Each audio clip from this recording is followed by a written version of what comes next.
Welcome back to Sports Now. I'm Ahmad Hicks. That's Henry Lake. So you got your Twins fixed. Now we have to talk about the Timberwolves. Everybody knows in order to get over that hump, they had to do something big this offseason, whether that's bringing in another guard around Mike Conley, bringing in another forward or whatnot. They didn't do that just yet, but what they did was keep the piece that they already have in Naz Reid, signed him to a 3-year, $42 million deal. And what this means now, the Timberwolves now have 3 centers on their roster, and their combined payroll, nearly $500 million. How does Naz Reid fit in with the future of the Timberwolves with Rudy Gobert and Karl Anthony Towns? All right, so can we start with this? First off, thank you so much, Naz, for re-signing with the Timberwolves, because realistically, he could have gotten more money elsewhere. He could have gotten a lot more money elsewhere. So thank you to Naz for coming back to the team. But you know, I think most importantly, how does he fit?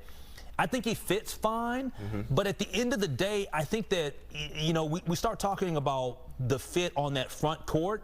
He's going to be coming in off the bench, right? So, like, I think that when you talk about the Wolves taking some steps forward, realistically, Naz being back here is awesome, but can you get him more playing time?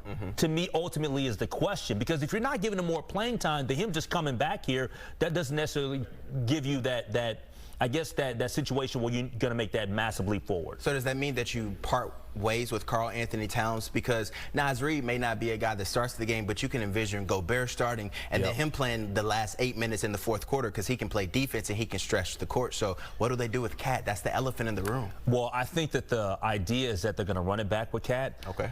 I would not do that. I have stated, and I put it on the record on the show, on the Lake Show, that I would trade Karl Anthony Towns for a couple of different reasons. Number one, I don't think that him and Rudy Gobert are ever going to be a fit. I just don't think that that's a good front court matchup, chemistry-wise, whatever. I just don't see it happening.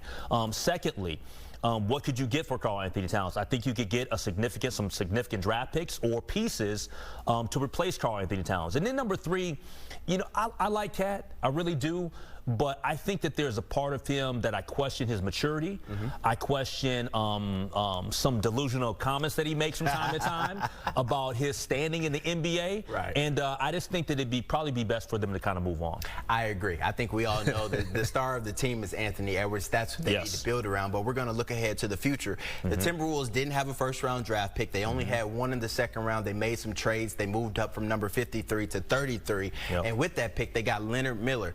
He's not a guy that everybody knows. He didn't go to college. He played in the G League with the Ignite. He actually played with some really, really talented players. Scoot Henderson, Amir and Aman Thompson, excuse me, who got drafted 3, 4, 5. So he played with them. What type of value will he bring to this team, being a 6'10", 210-pound forward? I love his talent level. But the thing that I question about both of the draft picks, Jalen Clark as well from UCLA, is what is the development going to look like for the Minnesota Timberwolves organization in the next few years with Tim Conley? Naz Reid, Jaden McDaniels, Jalen Noel, those guys developed, but they were brought in here by Gerson Rosas. So the very first person that you look at and you say, what is the level of his development under Tim Conley, is Wendell Moore Jr. And I believe that he needs to be put under the microscope. And this is the reason why I say that, is because to me, you don't draft people in the first round and they don't develop.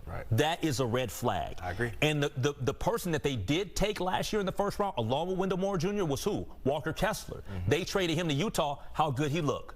So now you can't have a guy out there playing well in Utah and then the guy you kept not playing well, and he's a first-round draft pick. So there's a lot of questions that you have about Tim Conley and about the development of the guys that they bring in right now. Will they be able to compete with the Nuggets? We got 15 seconds next year. Will they compete next year? With the Nuggets? No. So there's no chance for them to go to the NBA Finals, is what you're saying? No. And who did the Suns get? Bradley Beal? Out of the Lou? No, it's not. It's not Jordan happening. Goodwin from the I wish. I'm a Wolves fan, but I'm being a realist. All right, that's our time now for the Timberwolves. We have to switch topics.